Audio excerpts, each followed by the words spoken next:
Varicose veins కి సరైన చికిత్స కోసం సంప్రదించండి ఎవిస్ హాస్పిటల్. నమస్తే రమగారు. నమస్తే జయ. రమగారు, మీరు అడపా చిరంజీవి గారిది కపాలదుర్గంలో నుంచి కొన్ని స్టోరీలు చెప్పుకుంటూ ఉన్నాం కదా, ఇవాళ ఏమన్నా చెప్పుకుందామండి? దయ్యాల దిబ్బ వజ్రాల హారం. అబ్బో, ఎంత బాగుందో రమగారు. దయ్యాల దిబ్బ వజ్రాల హారమా? అడపా చిరంజీవి గారు రాసిన చాలా కథల్లోంచి ఇదొక కథ. అయితే క్లాసిక్ బుక్స్ వాళ్ళు ఈ పుస్తకాలని ప్రింట్ చేశారు. ఓకే. క్లాసిక్ బుక్స్ మీరు ఆన్లైన్ సంపాదించవచ్చు ఈ పుస్తకాలని, లేకపోతే ఫ్లిప్కార్ట్లో దొరుకుతాయి. నేను బ్రీఫ్గా చెప్తాను, మీరు ఎలాబరేట్ కథ చదవాలి అని అనుకుంటే కనుక అడపా చిరంజీవి గారు ఈ కపాలదుర్గం పుస్తకాన్ని బుక్ చేసుకుంటే అందులో 5 ఉన్నాయి. మనం ఇంకో కథ చెప్తున్నాం అనమాట. కపాలదుర్గం ఇంతకుముందు చెప్పాం కదా. అవునండి. సో ఈ దయ్యాల దిబ్బ వజ్రాల హారం ఒక చిత్రమైన కథ, బాగుంది, ఇంట్రెస్టింగ్గా. శృంగ పర్వతాలని ఆనుకుని ఉన్న దేవళం అనే రాజ్యంలో ప్రజలంతా ఒకటే మాట చెప్పుకుంటున్నారట. ఏంటంటే మహారాణి స్వయంప్రభాదేవికి ఒక బ్రహ్మాండమైన వజ్రాల హారం ఉంది, అది మిస్ అయింది. ఓహో. ఆవిడ స్నానం చేయడానికి కొలంలోకి దిగుతూ కొలను గట్టున అది పెట్టారు. ఆ హారం కనపడలేదు. ఇక వెతుకుతున్నారు. అదేమిటి, ఆవిడ పూర్వోత్తరపు నగ, ఆవిడకి వాళ్ళ వంశపారంపర్యంగా వస్తున్నది, ఈవిడ దగ్గరికి వచ్చింది, స్వయంప్రభాదేవి దగ్గరికి వచ్చింది. రాజుగారు చంద్రవర్మ గారు చాలా సీరియస్గా ఉన్నారు దాని మీద. ఇక ముందు ఏంటి, ఏదైనా ఒక వస్తువు పోయిందంటే అంతఃపుర దాసదాసీ గణాలని వెతుకుతారు మొదట. అలాగేగా జరుగుతుంది. దాసీలు దాసులు అందరి పని అయింది. వీళ్ళ ఇళ్ళు వెతకడానికి మొదలుపెట్టారు. ఈ ఇళ్ళు వెతకడానికి వెళ్ళినప్పుడు ఒక చోట ఏమైంది, ఒక పథకం దొరికింది. ఆ పథకం ఎవరింట్లో దొరికిందో ఆ కుర్రాన్ని వాళ్ళ అమ్మని తీసుకొచ్చేసారు. అది ఎట్లా దొరికింది, వీళ్ళు ఒక్కొక్క ఇల్లు వెతుకుతుంటే మధ్యలో ఒక ఇంట్లో ఒక పూరి పాక, ఆ పాకలోకి వెళ్తే చిన్న పూరి పాక అంటే తెలుసు కదా మనకి, తాటాకుల పాక. తాటాకుల పాక పై భాగం కొప్పు కూడా పగిలిపోయి ఉంది. అయ్యో. పైనుంచి వాన ఏదైనా పడితే పడిపోతుంది కిందకి. అక్కడ ఉట్టి మీద ఒక పెరుగు గిన్నె ఉంది, ఇళ్ళల్లా పెరుగు చల్లేసి ఉంది. ఆ చిన్న ప్రాంతంలోనే పెరుగు చల్లబడి ఉంది, అంతే కింద పడిపోయింది.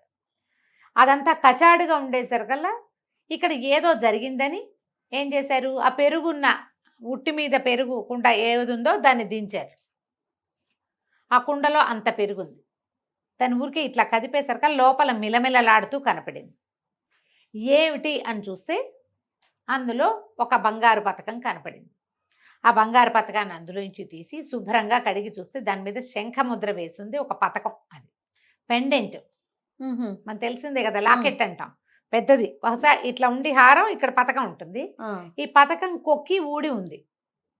పతకం దొరికింది, హారం ఎక్కడ? ఆ ఇల్లు ఎవరిది, శశికాంతుడు అని ఒక కుర్రాడు, వాళ్ళమ్మ అనసూయ. వాళ్ళు ఇంకా ఇంట్లో లేరు, తల్లి కొడుకు ఇంట్లో లేరు. వాళ్ళు కూడా అప్పుడే బయట నుంచి చూస్తున్నారు. అప్పుడే సైనికులు ఆ ఇంట్లోకి వెళ్ళారు. అందరిళ్ళు పరిశీలిస్తున్నారు కాబట్టి వీళ్ళు బయట ఉంచున్నారు. ఈ పథకం పట్టుకొచ్చాడు లోపలికి వెళ్ళిన సైన్యాధ్యక్షుడు. ఇదిగో పథకం కనపడింది, ఎవరిచ్చారు నీకు చెప్పంటే నాకు తెలీదు, నేను ఇప్పుడే వస్తున్నాను అన్నాడు కుర్రాడు. పథకంతో సహా కుర్రాన్ని వాళ్ళ అమ్మని మోసుకొచ్చేసారు సభకి. సభ అంతా తీర్చారు. రాజుగారు మంచి ఆగ్రహోదగ్రుడుగా ఉన్నాడు. నానా తిట్లు తిట్టి కేకలేశారు. అబ్బాయిని చెప్పమన్నారు. చెప్పంటే అబ్బాయి అన్నాడు, నేను ఆ పని చేయలేదు, నాకు అసలు తెలీదు. ఈ లోపల ఏమైంది, ఒక 5-6 వార్తలు వచ్చినాయి. ఏమిటి, ఒక గండభేరుండ పక్షి ఈ హారాన్ని ముక్కును తగిలించుకుని కాలుగోళ్ళకి తగిలించుకుని పరిగెడుతున్నట్టుగా ఎగిరిపోతున్నట్టుగా చాలామంది చూశారు అని. మంత్రి గారు ఏమన్నారు, ఒక పక్షిరాజు ఇట్లా దీని గొలుసును తీసుకుపోతున్నాడు వజ్రాల హారాన్ని. ఈ తీసుకెళ్తున్న క్రమంలో ఆ హుక్కు ఊడి ఆ పథకం వీళ్ళింట్లో పడి ఉండొచ్చు, ఆ గుడిసె పైనుంచి. అది పెరుగు కుండలో పడ్డం వల్ల పెరిగిట పడిపోయింది. అంతేగా ఎత్తు నుంచి ఒక వస్తువు పడింది, నిండుగా ఉన్నది చిందింది. అలా జరిగి ఉండొచ్చు అంటే ఇప్పుడు జరిగి ఉంటుంది. మరి పక్షిరాజు ఏడి? నమ్మకంగా ఉండద్దు. ఓ పక్షి ఎత్తుకుపోయింది అన్న మాట ఊళ్ళో ఎలా చెప్పుకుంటారు, కాకెత్తుపోయింది అనము. అలాంటిదే తప్పిస్తే అది నిజం అవడానికి అవకాశం ఉందా? పక్షి మాంసఖండాలు తీసుకెళ్తుంది, వజ్రాల హారం ఎందుకు పక్షికి అన్నారు రాజు. ఈ లోపల ఏమైంది, కుర్రాడు ఏం చెప్పాడు, నేను కూటికి పేదను కానీ కులాన్ని పేదవాడిని కానండి. మా నాన్న కొలువులో పనిచేసిన వీరమల్లుడు, ఇదివరకు భూశిస్తులు వసూలు చేసే ఉద్యోగంలో ఉండేవాడు. బందిపోటు దొంగలు వెంటపడితే ప్రాణాలకి తెగించి వాళ్లతో పోరాడి శిస్తులు తీసుకొచ్చి ఇచ్చినవాడు. మా నాన్న గతించిన తర్వాత అలవాటుగా దాసీగణాల ఇళ్ల మధ్యలో ఉండటం అలవాటై సైనికుల ఇళ్లలో నేను అక్కడే ఉన్నా. నాకేం కొలువులో ఉద్యోగం లేదు, నాకేం ఇవ్వలా మీరు. నేను అలవాటుగా ఉంటున్నాం కాబట్టి మేము అక్కడ ఉన్నాము అంతే తప్పిస్తే వాళ్ళలో ఎవరితోటి నాకు స్నేహము సౌభ్రాతృత్వము ఏమీ లేదు. నేనేదో పొట్టకుట్టికి పని చేసుకునేవాడిని, చిన్నగా యుద్ధ విద్యలు నేర్చుకున్నాను అంతే. నేను మా అమ్మ నేనే ఉన్నాం, మా దగ్గర ఏం లేదు, నాకు అవసరం కూడా లేదు అని ఇక కాస్త గట్టిగా అబ్బాయి తిరగబడ్డాడు. తిరగబడుతుంటే వీళ్ళకి అమ్మో వీరమల్లు కొడుక, వీరమల్లు చాలా గ్రేట్ అన్నారు ప్రజలంతా. మంత్రికి కూడా తెలుసు, రాజుగారు కూడా వీరమల్లు గుర్తొచ్చాడు. అతను ప్రాణాలకు తెగించి బందిపోటు దొంగలతో యుద్ధం చేసి డొక్కలో దిగిన కత్తితోటి వచ్చి డబ్బా అప్పచెప్పినవాడు. అతని కొడుకుని ఇంత పని చేస్తాడని మనం అనలేం, కానీ సాక్ష్యాలు లేవు. వాళ్ళ ఇంట్లో పథకం దొరికింది అంటే హారం వాడికి తెలుసు. రాజుగారు ముందు వెనక ఆడారు, ఏమీ ఇది కాల. అయితే ఏమన్నాడు రాజు, అయ్యా నువ్వు వీరమల్లు కొడుకు అయినంత మాత్రాన్ని నిన్ను వదలలేం. అపహరింపబడిన వస్తువులో ఒక భాగం నీ దగ్గర దొరికింది కాబట్టి నువ్వు అపరాధివనే నమ్మాలి. అయితే ఒకటి మనకు ఒక లెక్క ఉంది ఏమిటి, ఇక్కడ అపరాధం ప్రూవ్ కాకపోతే వీళ్ళకి ఈ రాజ్యానికి ఒక దిక్కున దయ్యాల దిబ్బ అని ఒక ప్రాంతం, ఈ అపరాధిని తీసిపోయి అక్కడ వదులుతారు. ఓహో, వాడు నేరం చేయకపోతే తెల్లవారి తిరిగి వస్తాడు, నేరం చేస్తే ఇక అంతే కథ. ఓకే. కానీ ఎప్పుడు ఆ దయ్యాల దెబ్బకి వెళ్ళి తిరిగి వచ్చిన వాడు ఎవడి దాఖలా లేవు ఇప్పటిదాకా. ప్రజలంతా ఆశ్చర్యపోయారు, అయ్యో నవనవలాడుతున్నాడు కుర్రాడు, ఎంత చక్కగా ఉన్నాడు, చెయ్యెత్తు కుర్రాడు, వీడిని క్షమించి రాజ్యంలో యుద్ధంలో చేర్చుకుంటే సైన్యంలో చేర్చుకుంటే ఏ సర్వసైన్యాధ్యక్షుడు అవడానికి సరిపడా ఉన్నాడు, కండలు తిరిగి కుర్రాడు, వీడిని దయ్యాల దెబ్బ కప్ప చెప్తున్నారే, వీళ్ళ నాన్న వీళ్ళ కోసం చచ్చిపోయాడు రాజుగారి కోసం. ఇలాగ అలా ఒక ముఖ మాట్లాడుకున్నారు. మంత్రి గారికి కష్టంగానేది, తల్లి నిర్ఘాంతపోయి కళ్ళు తిరిగి పడిపోయింది. దయ్యాల దిబ్బకి వెళ్తే కొడుకు తిరిగి రాడని, దయ్యాలు దిబ్బ అనగానే భయం వేస్తోంది కదా. ఇక ఏం చేస్తాడు, ఈ అబ్బాయిని లాక్కుపోయారు సైనికులు, తీసుకెళ్ళారు. చీకటి పడే లోపల దయ్యా దెబ్బ ఎక్కిచ్చేసేయాలి. ఆ దెబ్బ పైకి ఎక్కిచ్చారు, ఒక మూట ఇది ఇచ్చారు ఆహారం, అబ్బాయి ఇదిగో ఆహారం, రాత్రికి తిను, బతికుంటే రేపొద్దున దిగిరా, నువ్వు మధ్యలో దిగడానికి వీల్లేదు, మేము ఇక్కడ కాపలా ఉంటాం, కొండ మీద ఉండవలసిందే దెబ్బ మీద నువ్వు అని దెబ్బ మీద వదిలిపెట్టారు శశికాంతుడిని. ఇక ఈ అబ్బాయి కొంత పట్టుకు వాళ్ళు వచ్చి వదిలేసి వెళ్ళిపోయారు చీకటి పడుతుంటే. వీడు మళ్ళీ మెల్లిగా పైకి ఎక్కడం మొదలుపెట్టాడు. ఎక్కితే ఆ దెబ్బ పూర్తిగా పైకి ఎక్కాక ఒక రాతి గట్లు అవి ఇవి కనపడుతున్నాయి, ఏవో చెట్లు, కీకారణ్యంలాగా ఉంది పైన. సరే ఒక రాతి దాని మీద శుభ్రం దులిపి ఈ ఆహారపు మూటను పెట్టాడు. అవతల పక్కన ఒక నీటి గుంట ఉంది, చెట్లు గుబురుగా బోల్డని చెట్లు ఉన్నాయి. అటు ఇటు తిరుగుతున్నాడు. సరే ఇంకా మెల్లిమెల్లిగా ఇంకేం చేస్తాడు, మనం చేయగలిగేది ఏం లేదు. బాగా చీకటి ఎక్కేసారు కల్లా ఈ ఆహారం తినటం ఇష్టం లేదు. ఇందులో ఏం విషాహారం ఉందో ఎలా నమ్ముతాం మనం, చంపేయటానికి వాళ్ళు వేసిన ఎత్తు కావచ్చు. ఆ నీటి గుంటకు పోయి కడుపు నిండా నీళ్లు తాగాడు. వెళ్ళి ఆ రాతి గట్టు మీద శుభ్రంగా కాళ్ళు చప్పుకొని పడుకొని నిద్రపోయాడు.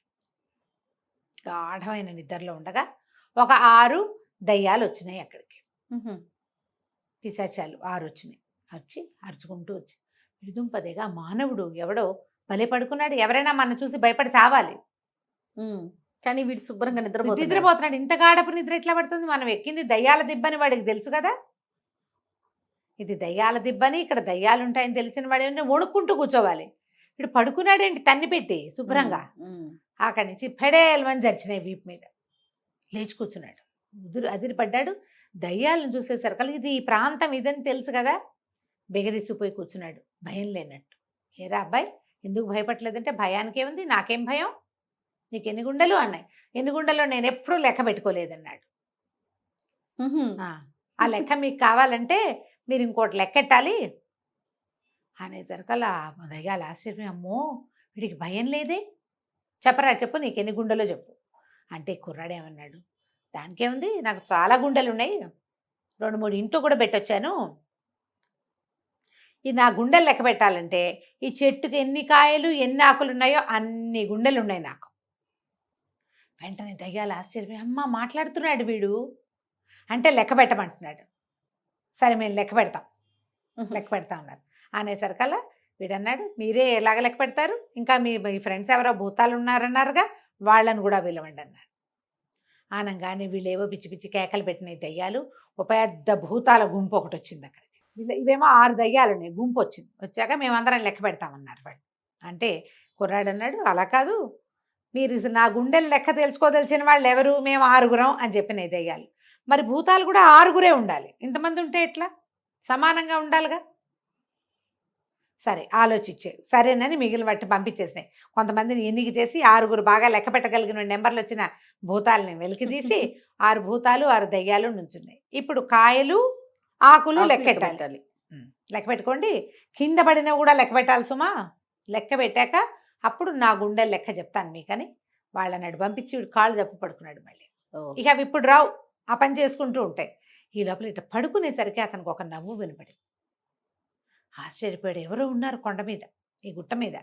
చూసేసరికల్లా చెట్ల వెనకాల ఒక ముస్సిలి ఆయన, చాలా వృద్ధుడు, ఎండిపోయిన శరీరంలో ఒక ఋషీశ్వరుడు కూర్చున్నాడు.